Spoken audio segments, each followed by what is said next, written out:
Idineklara rin ni Fang Ping na simula raw ngayon ay pagdedesisyonan na ng school committee at ng martial arts society ang mga bagay na may kaugnayan sa kanilang unibersidad. Hindi inintindi ng ating bida ang reklamo ng ibang mga instruktor at pinagpatuloy niya lang ang kanyang pag-aanunsyo. Ipinaalam ng ating bida na simula raw sa sunod na buwan ay dadagdagan nila ng 30% ang mga benepisyo na matatanggap ng mga teaching advisors. Ang mga instruktor nga raw na nasa rank 6 ay makakatanggap ng 60 oras na libreng paggamit sa itatayo nilang Heaven and Earth Training Room sa loob ng kada isang taon. Ganoon rin daw ang benepisyo na matatanggap ng mga ito sa iba pa nilang mga pasilidad gaya na lang ng energy rooms at vitality pools. Huminto sa pagrereklamo ang maraming instruktor noong marinig nila na aangat ang kanilang sweldo at magkakaroon sila ng mga bagong benepisyo. Natuwa ang mga rank 6 instructor dahil mas may tsansa na raw sila na makarating sa pagiging isang rank 7 grandmaster kapag naitayo na ang Heaven and Earth Training Room ng kanilang unibersidad. Napaisip ang ilan sa mga instruktor kung magkano raw ang magagastos sa pagpapatakbo ng ganoong klase ng pasilidad, at kung si Fang Ping ba raw mismo ang magpopondo nito mula sa sarili nitong bulsa. Nagtanong ang isang maligalig na instruktor kung paano naman daw ang titulo ng ating bida, tinanong niya kung simula ba raw ngayon ay ikinukonsidera na ito bilang pinuno ng kanilang unibersidad. Sumagot si Fang Ping nang hindi naman at sinabi na isa pa lang daw siyang estudyante. Pero binanggit niya rin na hindi ba raw natural lang na umambag ang isang estudyante na tulad niya sa kanilang unibersidad. Nagtanong ang isa sa mga instruktor kung magkakaroon ba raw ng pagbabago ang compensation system ng mga masasawi nilang kasamahan sa loob ng catacombs. Tumugon si Fang Ping nang ang hangad niya raw sa hinaharap ay ang mabawasan niya ang bilang ng porsyento ng mga namamatay. Sinabi niya na wag daw ang mga itong mag-alala dahil wala raw silang ibabawas sa kanilang compensation system. Binanggit ng isang instruktor na narinig daw niya na bubuksan ng ating bida ang online service ng Magic University sa ibang mga universidad. Tinanong niya kung paano raw ang pagpapatupad nito. Pinaliwanag ni Fang Ping na sisimulan niya raw ito sa estandardisasyon ng mga academic points sa lahat ng mga universidad. Mas magiging madali na nga lang daw sa ibang mga estudyante na makakuha ng mga academic points kahit saang universidad man ang mga ito pumapasok. Pero kailangan pa rin daw na magbigay ng mas malaking bayad ang mga estudyante na hindi taga Magic University kapag gagamitin ng mga ito ang kanilang serbisyo. Binanggit ni Principal Wu Kuoshan na hindi raw magugustuhan ng mga pill at weaponry company ang gagawin ng ating bida, magdadala nga lang daw ito ng hindi kinakailangang kompetisyon sa kanilang unibersidad. Tumugon si Fang Ping nang hindi raw dapat matakot ang kanilang Magic University sa ibang mga kumpanya dahil higit sa sapat na raw ang lakas nila para kalabanin ang mga ito. Kung magkataon man daw na magkaroon sila ng malaking problema ay aakuin niya raw ang responsibilidad sa kanyang naging desisyon. Kapag nagkagipitan ng araw ay maaari naman siyang magtago sa loob ng catacombs. Sinabi ni Dean Li Changseng na bilisan na lang daw ng mga ito ang pagtatayo ng Heaven and Earth Training Room. Wala nang araw siyang pakialam sa ibang mga bagay. Sinabihan ni Vice Principal Huang Jing ang ibang mga instruktor nang wag daw ang mga itong mag-alala dahil titingnan daw niya at ni Principal Wu Kuoshan ang mga desisyon ni Fang Ping bago ito ipatupad, sisiguraduhin daw nila na para ito sa ikabubuti ng kanilang unibersidad. Sinabi naman ni Advisor Lu Fenro na wala raw siyang pakialam kahit sino pa man ang mamuno sa kanila, basta wag lang daw babawasan ang kanilang sweldo. Binanggit ni Advisor Tang Feng na wala raw siyang tutol hanggat patuloy na lumalakas ang mga estudyante at patuloy raw na bumababa ang bilang ng mga namamatay.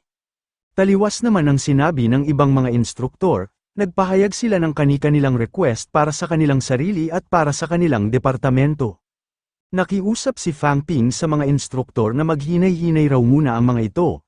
Napakarami raw ng request ng mga ito para sa isang estudyante na tulad niya.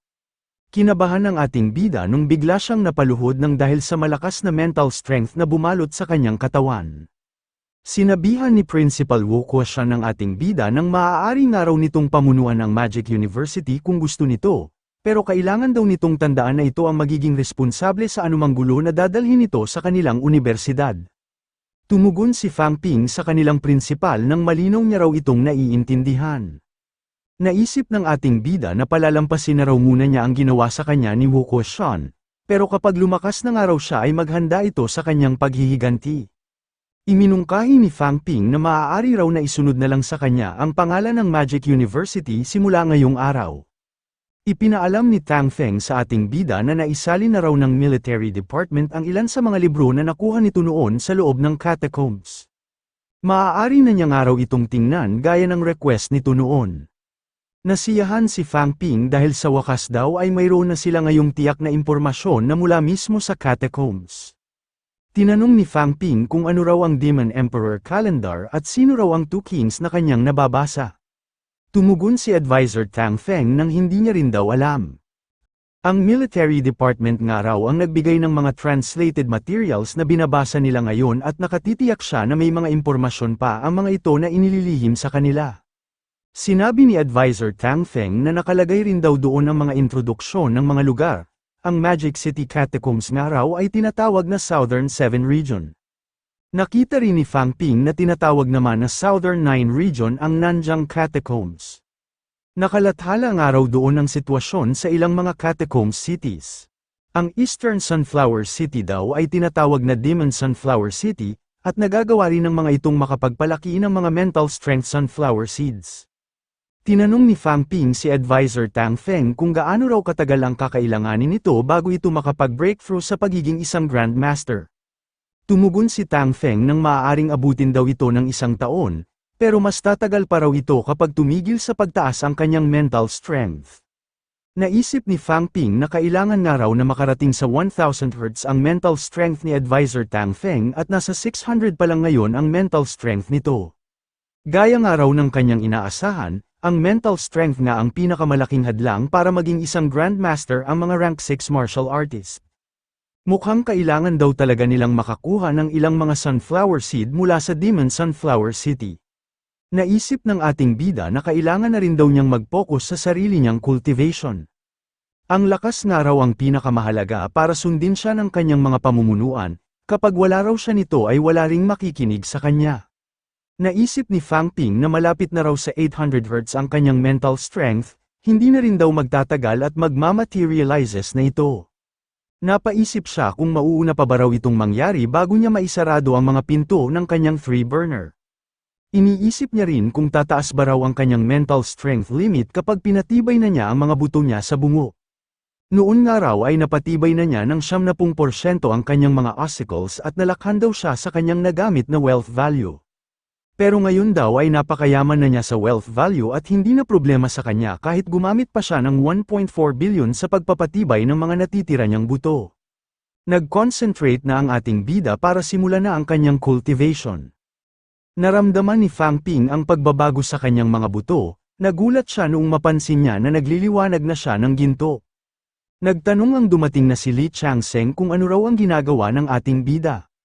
Napansin niya na sinisimulan na ni Fang Ping ang pagpapatibay ng mga buto nito sa bungo, ibig sabihin nga raw noon ay tapos na nitong patibayin ang mga buto nito sa buong katawan. Naisip ni Li Changsheng na nakakagamit na nga raw si Fang Ping ng mental strength at naisasama na niya rin ito sa kanyang vitality para makabuo ng Heaven and Earth energy, hindi na niya nga raw malaman kung siya ba talaga ang rank 8 o ang ating bida. Naisip ni Fang Ping na nararamdaman daw niya ang pagtaas ng kanyang vitality, naririnig rin daw niya ang paggalaw ng kanyang mga bone marrows. Ang panglabas na layer nga raw ng kanyang mga buto ay nagsisimula ng matanggal, at naging golden bone na ngayon ang mga buto niya sa kanyang kaliwang kamay. Agad na isinuntok ni Fang Ping ang kaliwa niyang kamao para subukan ang lakas nito. Kahit hindi niya ito ginamitan ng malakas na puwersa ay nagdulot pa rin ito ng malaking pinsala sa kalupaan na kanyang sinuntok. Sinabihan ni Li Changsheng ang ating bida nang huminto raw ito dahil wala pa raw kakayahan ng katawan nito na makumpleto agad ang golden bone transformation. Binanggit ni Fang Ping na hindi ba raw napatibay na ni Li Hansong ang mga buto nito sa bungo. Pinaliwanag ni Li Changsheng na iba raw ang sitwasyon ni Li Hansong dahil natural na talagang ginto ang bungo nito, hindi niya nga raw ito binago at hindi niya na rin ito halos pinatibay. Ipinaalam ni Fang Ping na natapos na raw siya sa pagpapatibay ng 8 buto ng kanyang ulo, gayon din sa kanyang 8 facial bones, ngayon nga raw ay iilan na lang ang kailangan niyang patibayin. Pinayuhan ni Din Li ang ating bida nang hindi raw nito kailangang magmadali, kapag daw sapat na ang lakas nito ay maaari na nitong gawin ang kahit na ano. Naisip ni Fang Ping na kanina nga lang daw ay nasa 3,999 ang kanyang vitality limit, pagkatapos niya nga raw mapatibay ang mga buto niya sa bungo ay nadagdagan na ito ng 600 kal, maging ang kanyang araw mental strength ay lumampas na rin ng 800 Hz. Sinabihan ni Li Changsheng ang ating bida nang kailangan daw nitong mag-ingat, hindi nga raw ito agad makakapag-adjust sa biglaang paglakas nito. Mahihirapan nga raw ito sa pagkontrol ng bago nitong lakas. Tumugon si Fang Ping nang magiging ayos lang daw siya. Kaso nga lang daw kapag may hahalikan siya ay nangangamba siya na baka madurog niya ang ngipin nito. Tinanong niya si Li Changsheng kung nakatadhana ba raw talaga na maging single na habang buhay ang isang highly ranked martial artist. Nagtanong si Li Changsheng kung bakit naman daw nito kailangang tamaan ang ngipin ng hahalikan nito. Tinanong niya kung ganoon na ba raw ngayon maghalikan ang bagong henerasyon. Sinabi ni Fang Ping na pakiramdam niya raw ay makakaya na niyang bumasag ng aloy gamit lamang ang kanyang pagkagat. Sinabihan ni Li Changsheng ang ating bida nang hindi ba raw dapat ang Golden Bone Transformation nito ang mas iniintindi nito. Ipinagyabang ni Fang Ping na kasing tigas na raw ngayon ng isang bakal ang kanyang ulo, pakiramdam niya raw ay makakaya na niyang makapatay ng isang rank 5 martial artist gamit ito. Nagtanong ang isa sa mga dumating na instruktor kung bakit gabi na raw kung magsagawa ng pagsasanay si Li Changsheng. Nagulat ang mga dumating na ito dahil may napansin sila sa ating bida. Nagtaka si Principal Wu Kuoshan kung bakit nagkaroon si Fang Ping ng kulay gintong aura. Sinabihan ni Advisor Lu Fengro ang ating bida nang patayin daw nito ang liwanag na nasa katawan nito. Tumugon si Fang Ping nang hindi niya raw ito kayang alisin. Tinanong ni Advisor Lu Fengro kung ano ba raw ang nangyari at bakit nagkaganoon nito. Binanggit ni Fang Ping na hindi ba raw nakakaya na niyang makagawa ng Heaven and Earth Energy, dahil nga raw doon ay sinubukan niya ngayong patibayin ang kanyang mga buto hanggang sa bigla na lang nadagdagan ang kanyang lakas. Tinanong ni Advisor Lu Fengro kung iniisip ba raw ng ating bida na isa siyang mangmang. Sinabi ni Principal Wu Kuoshan na may suspetsa raw siya na maaaring reincarnation talaga si Fang Ping ng isang rank 8 golden martial artist. Sumang-ayon si Vice Principal Huang Jing at sinabi na posible nga raw ito.